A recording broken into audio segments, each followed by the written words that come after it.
Hey guys, it's PG2248 from PG2248 Coaster News, here with a construction update on the Joker Hybrid Roller Coaster coming to Six Flags Discovery Kingdom in 2016. As you can see, construction over the past month has been very speedy. The lift hill and the first drop has been complete, ledgers are fitting on for the step up under flip, and a lot's been going on, but first we need to go on with some of the things happening at Six Flags Discovery Kingdom, including Holiday in the Park, which goes on to January 3rd. Here is the snow slope, where you can slide down in a sleigh, which fits 4 riders at a time. The bottom of the slope is very muggy, and as you can see, these employees have the hardest job in the world. They have to stop a sled with people in it.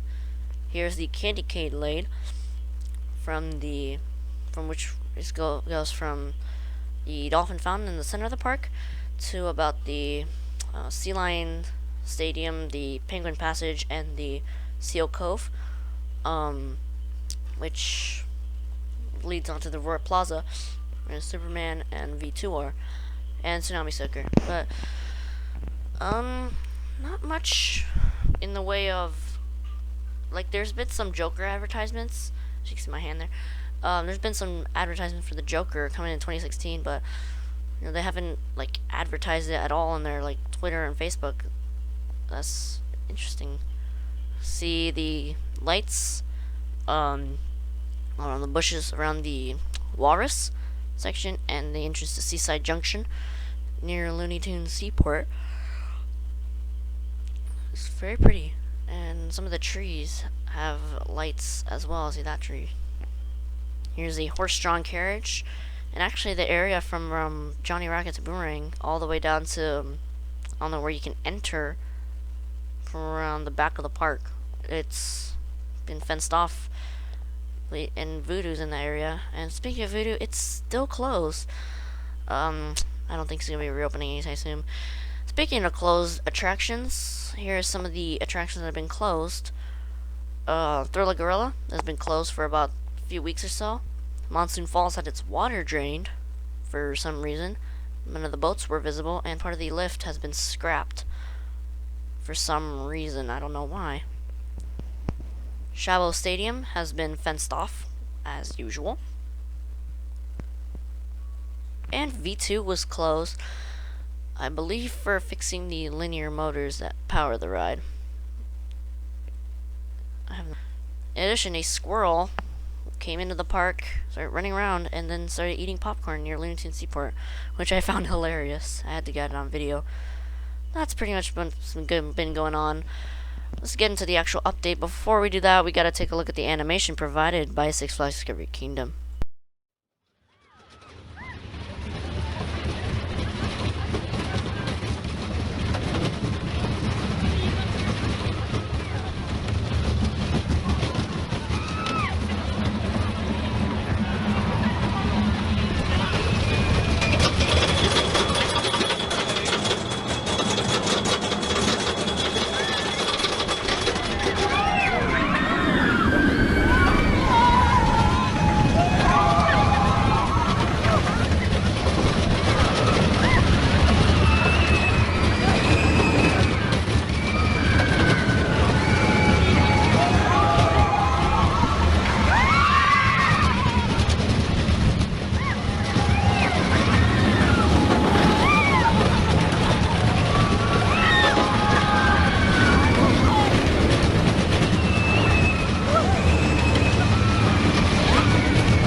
Over in the front of the park, the crane has been turned off for the day, and some ledgers have been fitted on for the step up under flip.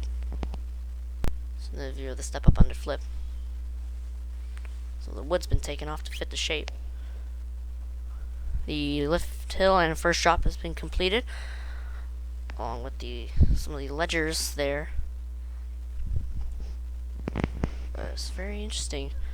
Never seen them up close before. So here's another view of the step up underflip. The lift hill has been completed, and there's a small disconnect from the pre-lift to the lift. Here's the braking wave turn. Here's the pre-lift segments, and actually I had to stick my recording device in the fence, so yeah, to get a better view. The station track has been completed. As you can see, the turn into the station out of the train house there. Just another view of the pre-lift. See some of the bunny hills there in the pre-lift segments of the covers. In addition, the old Roar is now closed sign is still there, along with a temporary Joker coming in 2016 sign. Here's a view of the turn out of the station, and interestingly, I saw that the pre-lift segments were banked. That was interesting. It wasn't supposed to be banked. I guess they made some revisions, and they probably responded to people in the comments section. It was like, oh, Joker Animation say, oh, the pre-lift is boring, blah blah blah blah, fix it. Well, Six Flags I think actually listened this time, so I don't know. I could go either way. As you can see, some mini ledgers there. Probably made for catwalks. And interestingly, in the animations, the only catwalks that they show is in the lift hill, so that was interesting.